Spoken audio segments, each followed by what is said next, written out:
Nossa mensagem nesta noite está em Apocalipse, capítulo 3. Peço que os irmãos abram em Apocalipse, capítulo 3, a partir do versículo 14. Apocalipse, capítulo 3, a partir do versículo 14. Hoje, na última mensagem, nestas 7 cartas que Jesus Cristo endereça às igrejas da Ásia, por intermédio do apóstolo João.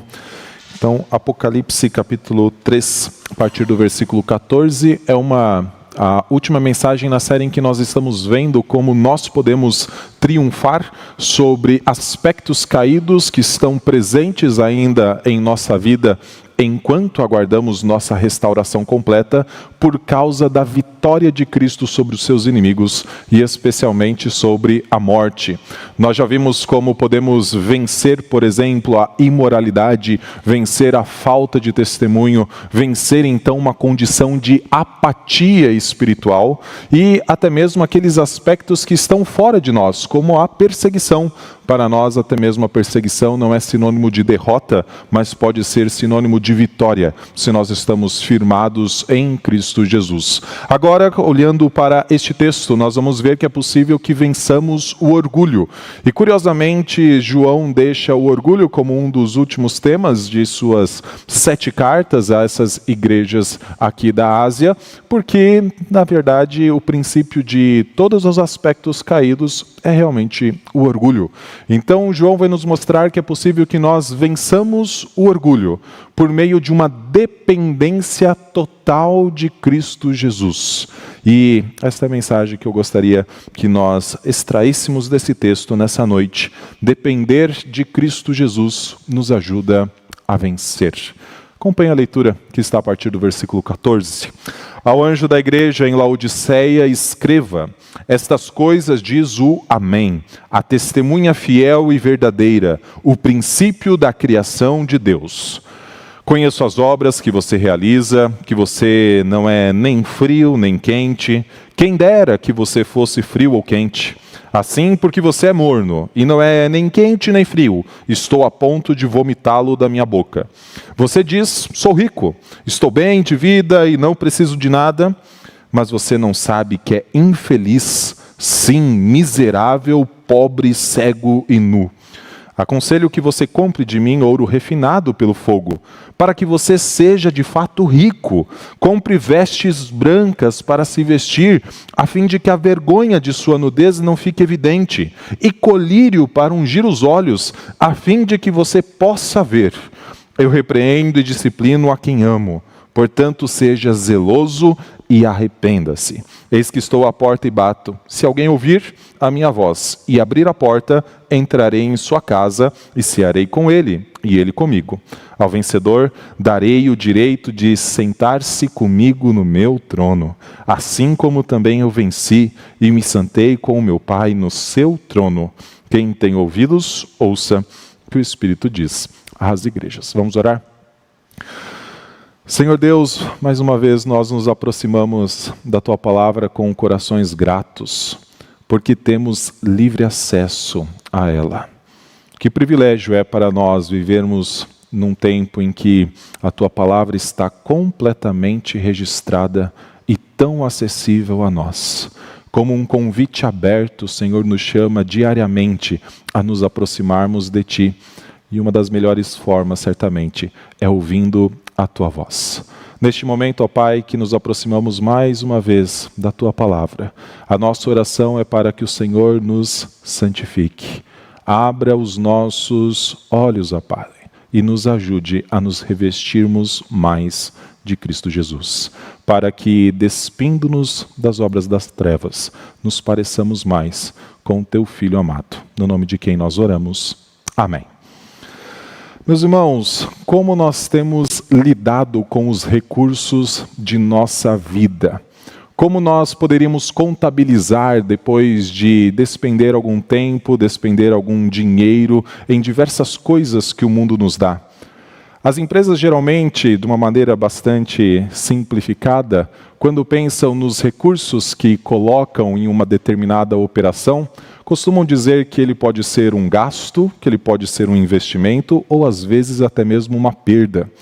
Quando nós pensamos num gasto, tem a ver com aquelas coisas que são necessárias, pagar a conta de luz, a despesa da água, a despesa de uma estrutura, que são necessárias para que a empresa continue, então, desempenhando as suas funções. Quando pensamos em investimento, é um montante de dinheiro colocado com a esperança de um retorno futuro maior do que o retorno atual, talvez abrindo uma filial, talvez abrindo uma nova frente de trabalho para que, então, em um curto espaço de tempo ou a longo prazo, venha, então, um retorno de tudo aquilo que foi investido.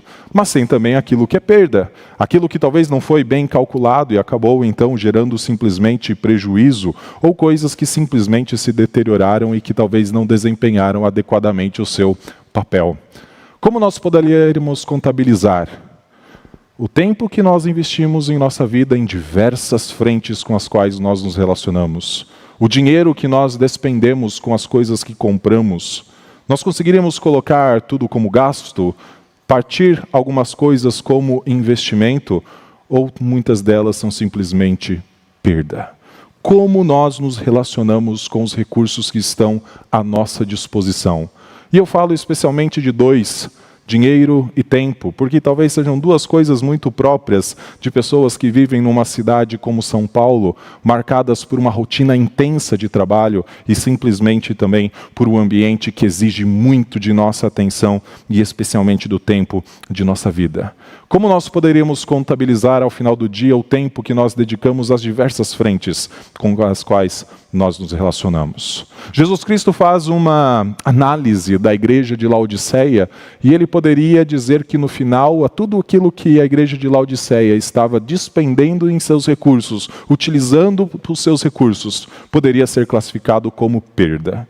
Poderia ser classificado como aquilo que então não trouxe lucro, mas sim prejuízo. Laodiceia basicamente era uma igreja retratada por ser orgulhosa. E Cristo traz então talvez a repreensão mais pesada ou mais dura de todas as 7 cartas. Veja, por exemplo, o que está no versículo 16. Assim, porque você é morno e não é nem quente nem frio, estou a ponto de vomitá-lo da minha boca. Essa é uma palavra que Cristo dirige a uma de suas igrejas. Cristo não está dirigindo aos seus inimigos. Cristo está dirigindo a uma igreja de Cristo. Ele está dizendo: estou a ponto de vomitá-lo da minha boca. Versículo 17. Você diz que é rico, estou bem de vida e não preciso de nada, mas você não sabe que é infeliz? Sim, miserável, pobre, cego e nu. Cristo olha para a igreja de Laodiceia. Cristo coloca todas as suas obras num balancete ou numa ideia de uma análise e chega a algumas conclusões sobre elas. Cada uma das 7 cartas poderia ser uma análise para as nossas próprias vidas.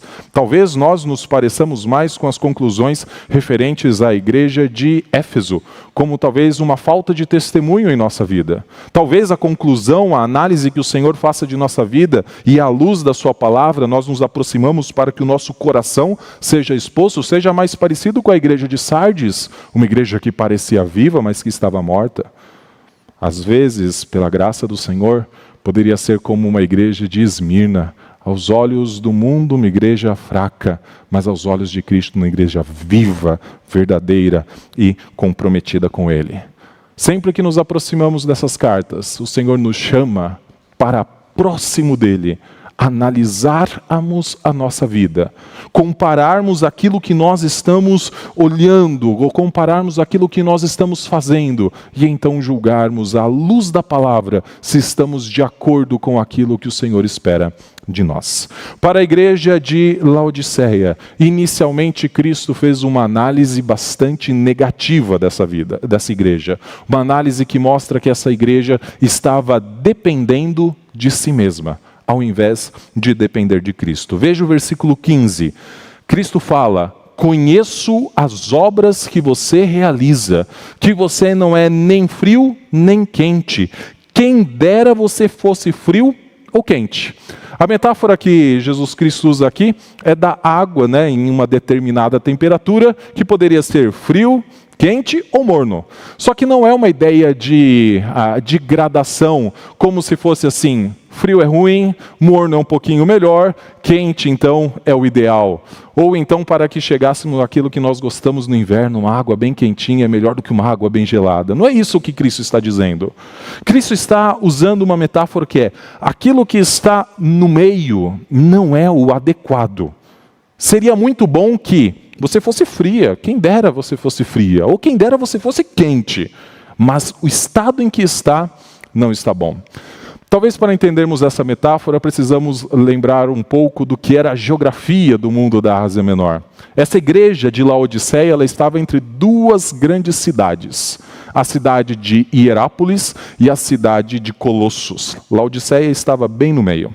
A cidade de Hierápolis era conhecida por suas águas quentes, águas termais, águas que na antiguidade e até mesmo hoje em dia, muitos acreditavam que tinha propriedades medicinais. Então, uma água utilizada até mesmo para curar certas enfermidades. A igreja de Colossos era uma igreja que, a cidade de Colossos era uma cidade que estava no pé de uma montanha, e essa montanha, então, no verão, tinha um processo de degelo da sua neve, e então chegava até a cidade de Colossos uma água extremamente gelada, ou extremamente fria, boa para refrescar. A cidade de Laodiceia não tinha nem água quente e nem águas frias. Na verdade, não tinha nenhum recurso hídrico que passava de maneira natural pela cidade. Ou seja, tudo tinha que ser puxado por meio de dutos, ou da cidade de Hierápolis, ou da cidade de Colossos. E a cidade de Laodiceia, então, no meio do caminho, sempre recebia água morna. Quer viesse a água geladinha da cidade de Colossos, chegaria em Laodiceia por meio dos dutos, morna. Quer viesse a água da cidade de Hierápolis, chegaria até Laodiceia, morna. Jesus Cristo está simplesmente dizendo, se a água de Colossos refresca, se a água de Hierápolis então tem propriedades medicinais de cura, a água que chega em Laodiceia é morna. Essa é simplesmente uma metáfora para dizer assim, o que essa igreja está fazendo não serve. Não serve para, então, o testemunho de Cristo Jesus.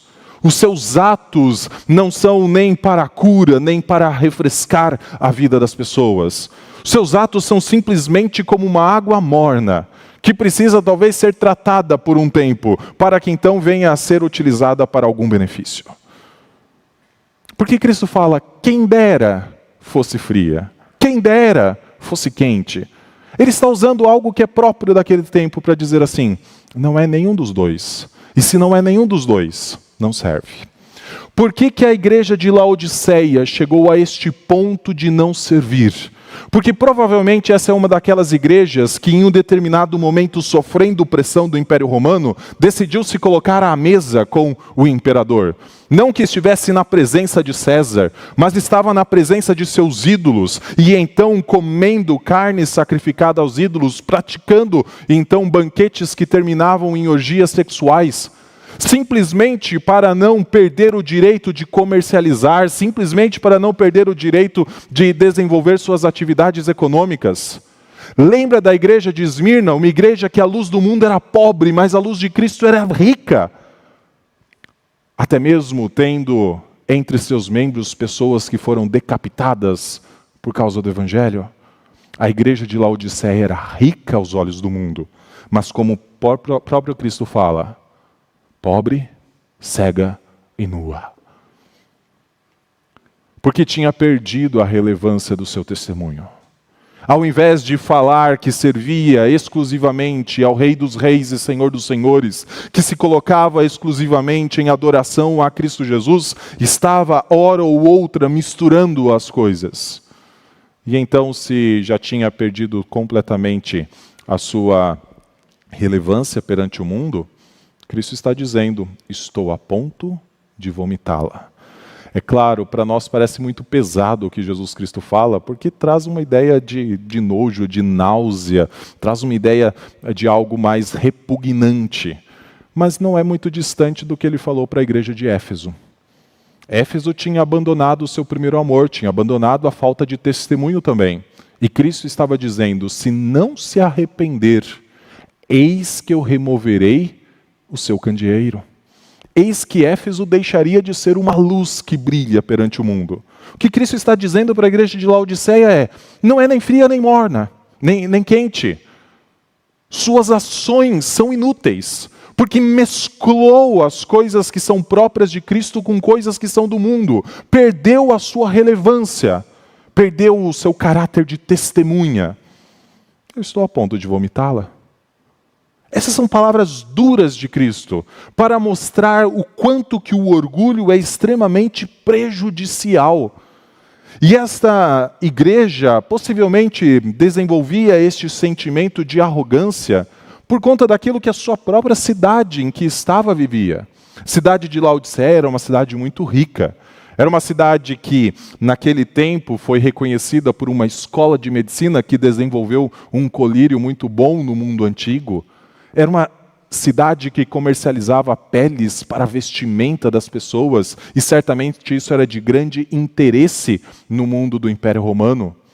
Era uma cidade que até mesmo desenvolveu um sistema bancário e emprestava recursos para as cidades vizinhas.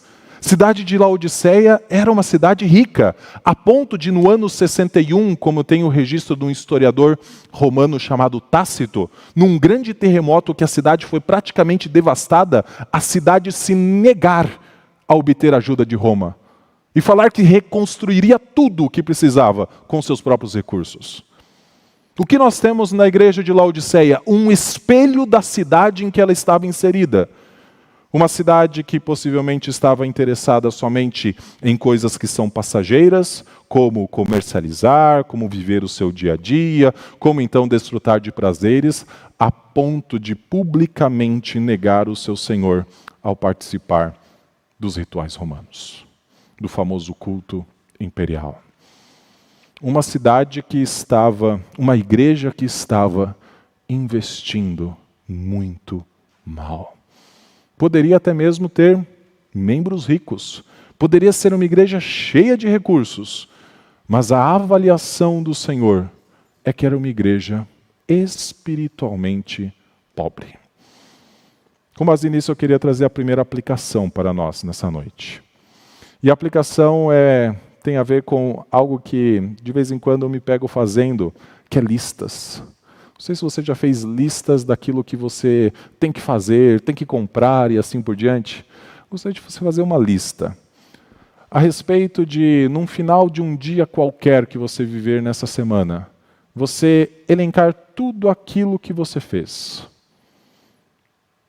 Fui para o meu trabalho, peguei o ônibus, cheguei no trabalho, conversei com o meu chefe, reunião, cheguei em casa, família, li a Bíblia, orei, e coloca do lado assim: gasto, investimento, perda. O que você analisaria como um gasto? Aquilo que talvez seja necessário para que sua vida seja mantida, como trabalho. O que você colocaria como um investimento? O que simplesmente você pode olhar, especialmente à luz da palavra de Deus, dizer: isso aqui foi perda. Perdi o meu tempo nisso. Perdi dinheiro. Perdi a oportunidade de estar com minha família. Perdi a oportunidade de orar, de ler a Bíblia. Veja que tem muitas coisas que nós podemos fazer. Às vezes nós definimos nossa própria existência como se aquilo que nós fazemos definisse nossa identidade. Mas conseguimos olhar para o que nós fazemos e contabilizar e classificar como gasto, investimento ou perda? Este é o exercício que eu gostaria que você fizesse em algum dia desta semana. Depois de mostrar qual era o retrato da igreja de Laodiceia, esse retrato espiritual marcado pelo orgulho que levava a Cristo a dizer que ela era miserável, nós vamos ver Cristo então dizendo que ela deveria se atentar para coisas que são eternas. Basicamente, Cristo diz: faça um investimento melhor. Veja o que está a partir do versículo 18. Aconselho que você compre de mim ouro refinado pelo fogo, para que você seja de fato rico. Compre vestes brancas para se vestir, a fim de que a vergonha de sua nudez não fique evidente, e colírio para ungir os olhos, a fim de que você possa ver. Jesus Cristo utiliza toda a linguagem que ele já apresentou no final do versículo 17, quando ele fala acerca de pobreza, de cegueira, de nudez, agora dizendo o seguinte: quer ser rico? E Cristo não está falando rico aos olhos do mundo, Cristo está falando rico aos olhos dele. Quer ser rico? Faça essas coisas. E daí Cristo utiliza a linguagem que era muito comum na cidade de Laodiceia: comprar coisas de outra pessoa, como comprar a lã, né, ou comprar vestes de lã.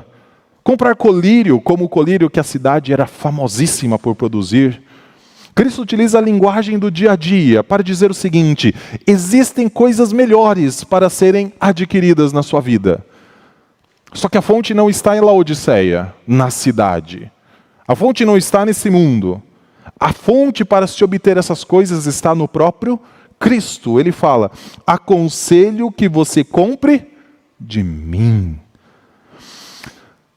Esta é a primeira vez nas 7 cartas que Cristo começa o direcionamento dele, e para todas as igrejas ele fala: você tem que fazer isso.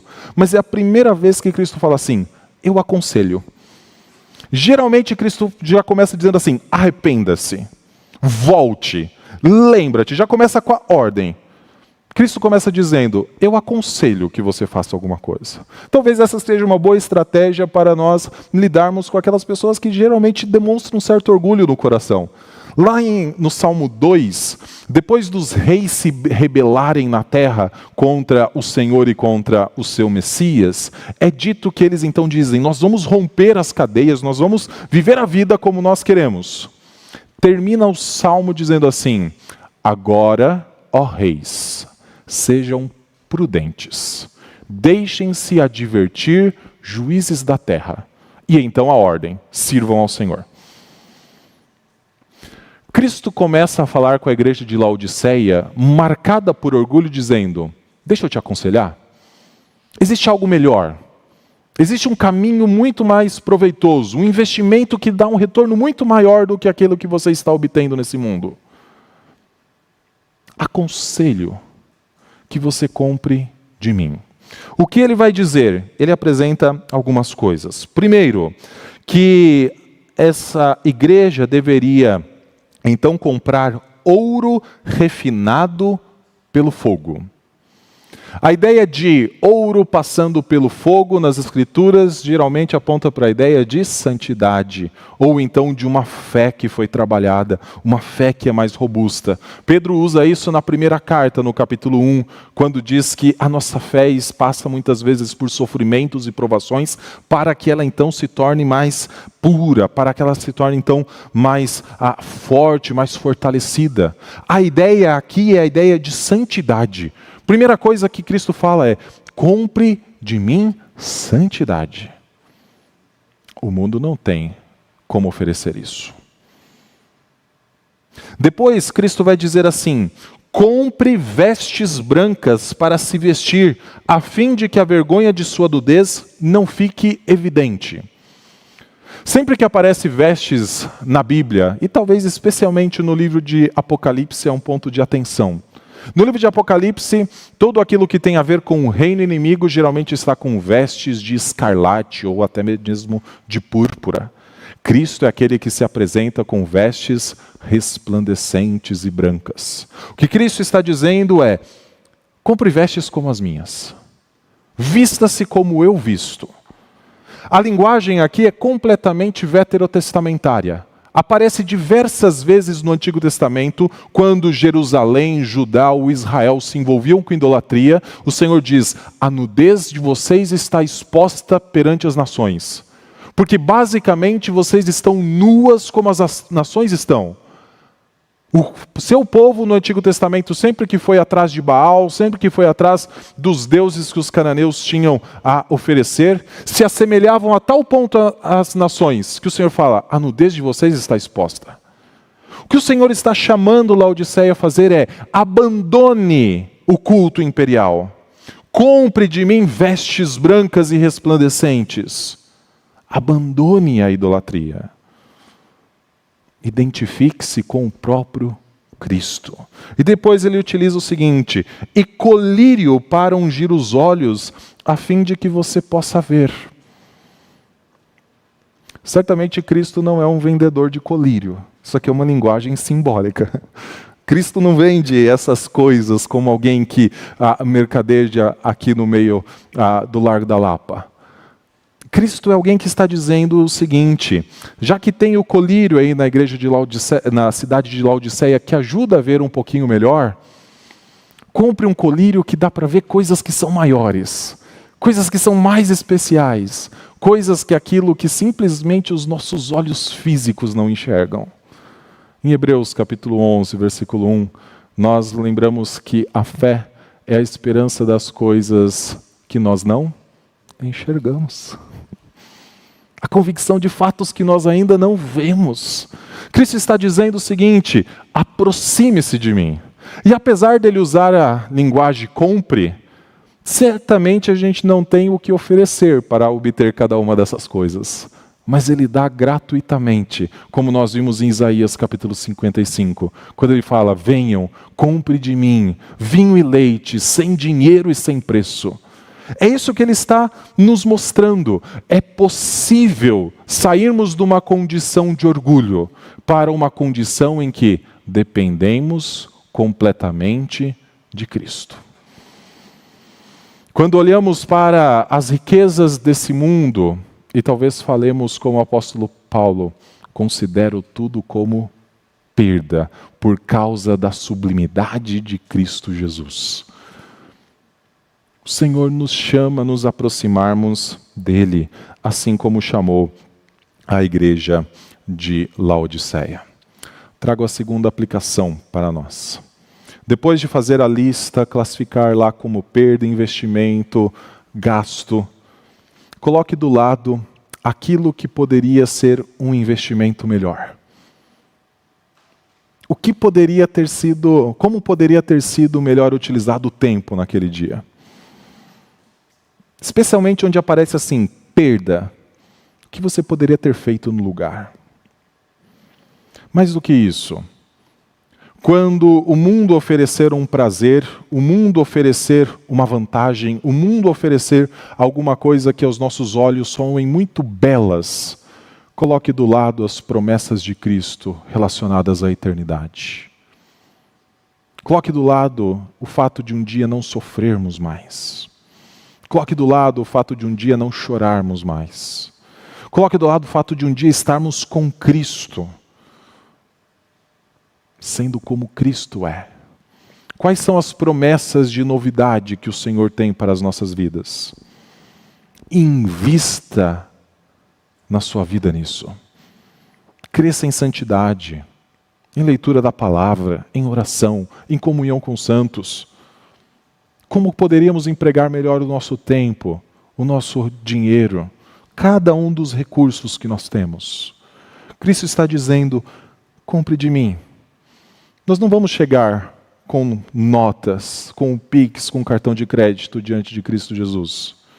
Assim como ele não vai chegar com um colírio, ele não vai chegar com vestes físicas. Mas ele vai trabalhar em nossa vida toda vez que nós nos aproximarmos dele. Toda vez que o nosso tempo for melhor investido com coisas que Cristo diz que são recursos valiosíssimos para a nossa vida, como os meios de graça que ele deixou para nós, certamente nossa vida será enriquecida. Porque esta é a promessa dele. Laodiceia, de fato, miserável e pobre. Para ser rica, faça isso aqui. Queremos crescer espiritualmente? É preciso analisarmos como está a nossa vida e então nos movermos em direção ao nosso Senhor. Quem promete essas coisas? Sempre deixa o versículo que começa a carta lá para a parte final de nossa exposição. Veja o que está no versículo 14. Tudo isso, todo esse investimento melhor, estas coisas diz o Amém, a testemunha fiel e verdadeira, o princípio da criação de Deus. Para entendermos o que Jesus fala ao se referir a si mesmo como o Amém, vá lá para Isaías, capítulo 65. Livro do profeta Isaías, capítulo 65.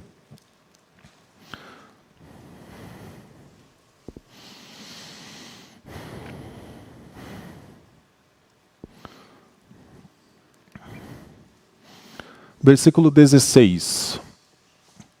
Isaías 65, versículo 16. Nós lemos em nossa liturgia, Efésios capítulo 1, que uma vez que Deus nos escolheu nele em amor e nos predestinou, nós estamos assentados espiritualmente nas regiões celestiais. Nós já somos abençoados nos céus. E certamente isso se traduz em vários benefícios, em bênçãos nesta vida. Mas existe um momento em que Deus fala de maneira singular que abençoará o seu povo na terra. E esse momento está neste versículo 16. Assim, quem quiser ser abençoado na terra, será abençoado pelo Deus da verdade. E quem jurar na terra, jurará pelo Deus da verdade. Porque as angústias passadas serão esquecidas e ficarão escondidas dos meus olhos. Aqui, quando nós lemos o Deus da verdade, é literalmente o Deus Amém. E é o único momento em todo o Antigo Testamento que Deus utiliza a palavra Amém como um nome seu. Quem está prometendo todas essas coisas à igreja de Laodiceia e, por consequência, a cada um de nós, de que existe um investimento melhor, é Deus. O Senhor Jesus Cristo é Deus. Ele é o Amém. Ele usa esse termo aqui.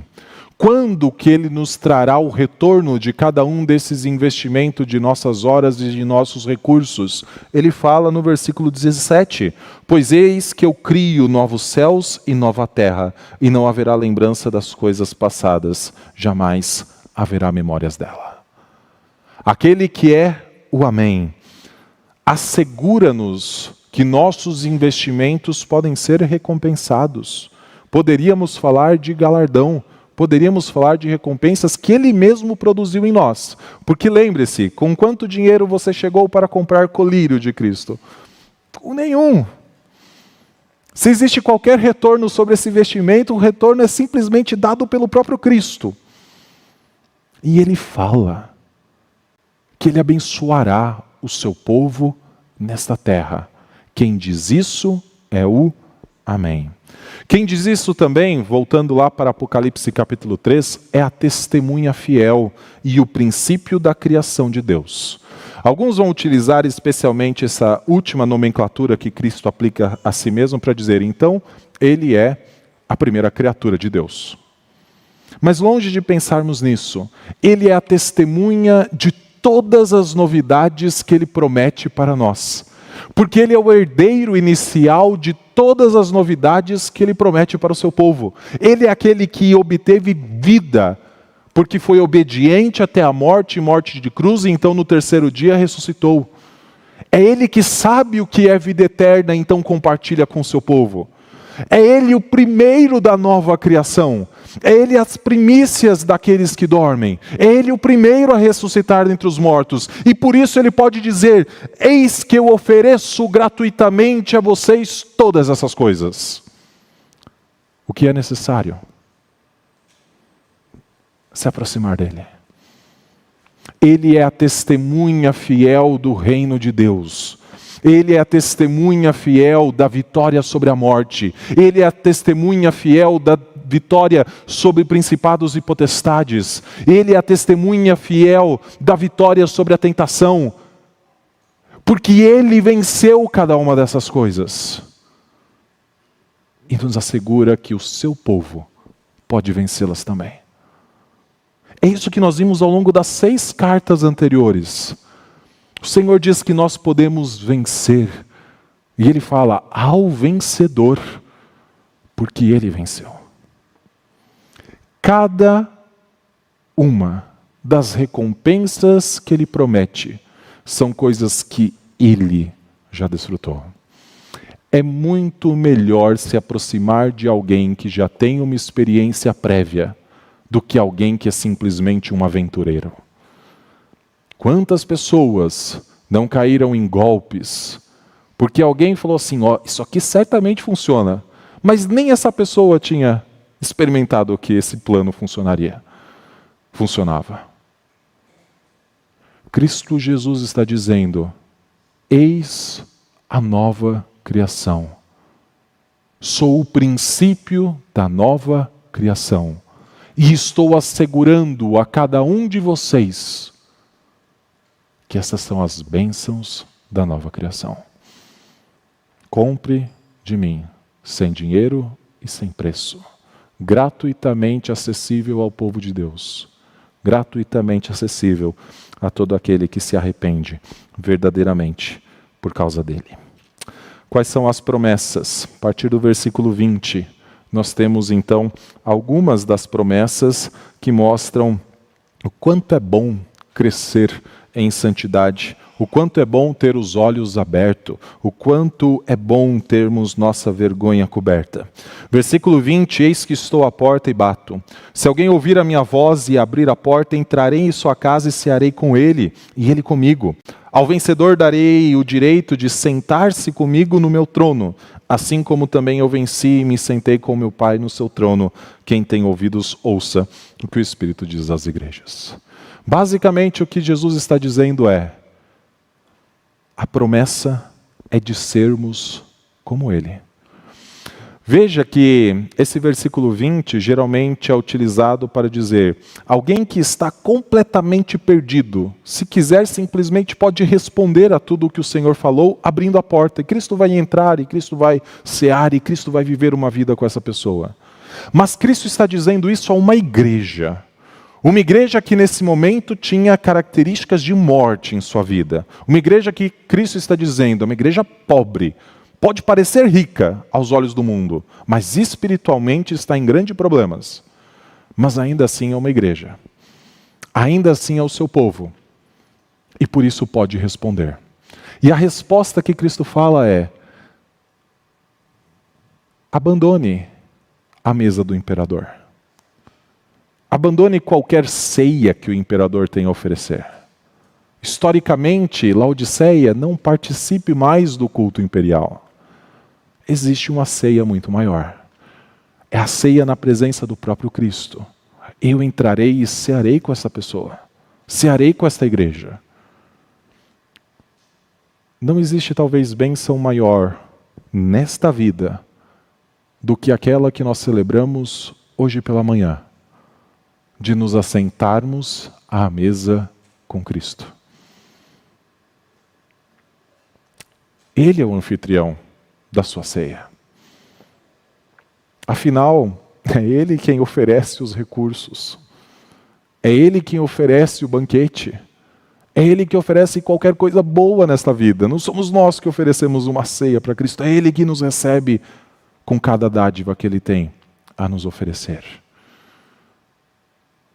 E a promessa é, esta pessoa se assentará comigo no meu trono, assim como eu me assentei no trono de meu Pai.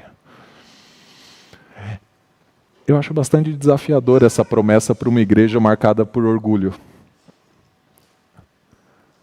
Cristo está dizendo que um dia não haverá nenhum traço de orgulho na igreja de Laodiceia, a tal ponto dessas pessoas poderem se assentar no trono que é de Cristo. Ou seja, reinarem como Cristo reina. Qualquer pessoa com orgulho teria um grande problema com isso. Mas Cristo está dizendo que haverá um momento que aquilo que é a maior dificuldade de nossa vida não estará mais presente conosco, a ponto de podermos desfrutar plenamente das bênçãos de Deus. Trago a terceira aplicação e última para nós. Quantas vezes, por conta de gastos inadequados, perdas em nossos recursos, nós não desfrutamos adequadamente das bênçãos de Deus? tudo o que é bom nesta vida vem de Deus. Cada recurso que é valioso para nós vem de Deus. Mas você já parou para pensar que muitas vezes, lá naquela lista que fazemos, nós pegamos coisas boas que vêm de Deus e tristemente no final a gente fala, por conta de como eu lidei com ela, se tornou perda? A família é algo maravilhoso que vem de Deus. Trabalho, bênção divina.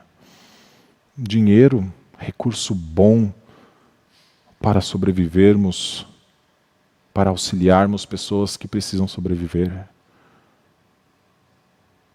Mas quantas vezes, por conta de orgulho, por conta de egoísmo, por conta de olhos que falam assim, isso aqui é a coisa que eu mais preciso na minha vida, nós não nos relacionamos com uma bênção de Deus e a deturpamos completamente. A promessa de Cristo é, haverá um momento em que não vai haver empecilho nenhum, pecado algum, inclinação pecaminosa alguma, que nos impossibilitará de desfrutarmos plenamente das bênçãos de Deus. Mas isso é possível de ser experimentado desde agora. O que é necessário? Respondermos confiantemente, alegremente e especialmente de maneira humilde ao convite de Cristo, para irmos até Ele, nos aproximarmos dEle, comprar sem recursos todas essas benesses que Ele tem para nós. Vamos orar? Senhor Deus, nós somos gratos, porque Tu és um Deus tão bom, tão misericordioso, tão gracioso. Trouxeste à nossa vida o que mais carecíamos, a presença do Teu próprio Filho. Afinal, quando caímos, o que mais carecíamos era da Tua glória. E não há em ninguém mais que a Tua glória seja tão perfeita, tão manifesta e tão real quanto no Teu Filho. Se carecemos disso, nos aproxima de Cristo. Se precisamos tanto do nosso Salvador, não permita, ó Pai, que vivamos vidas que se distanciam dEle. Auxilia-nos a enxergar o quanto é bom, o quanto é vantajoso, o quanto é benéfico ter uma vida com o nosso Rei e Salvador. Uma vida que depende dEle. Uma vida que reconhece nele a santidade perfeita. Uma vida que reconhece nele essas vestes que são tão puras, que retratam a inexistência do pecado. Que reconheçamos nele a verdadeira esperança que nos guiará até a vida eterna. Ajuda-nos, ó Pai, a crescermos em Cristo Jesus, para que desfrutemos de tudo aquilo que o Senhor nos dá, da melhor maneira, da maneira santa, da maneira que enxerga essas coisas como bênçãos do Senhor para nós, que empregam estes recursos de maneira justa e agradável aos Teus olhos. Essa é a oração que fazemos no nome de Jesus Cristo. Amém. Muito obrigado por nos acompanhar até o final desse vídeo. Para receber mais reflexões e ficar por dentro dos próximos conteúdos, te convidamos a seguir as nossas redes sociais que estão na descrição. Alguns vídeos aparecerão na tela, caso queira continuar nos assistindo. Abraço e até a próxima!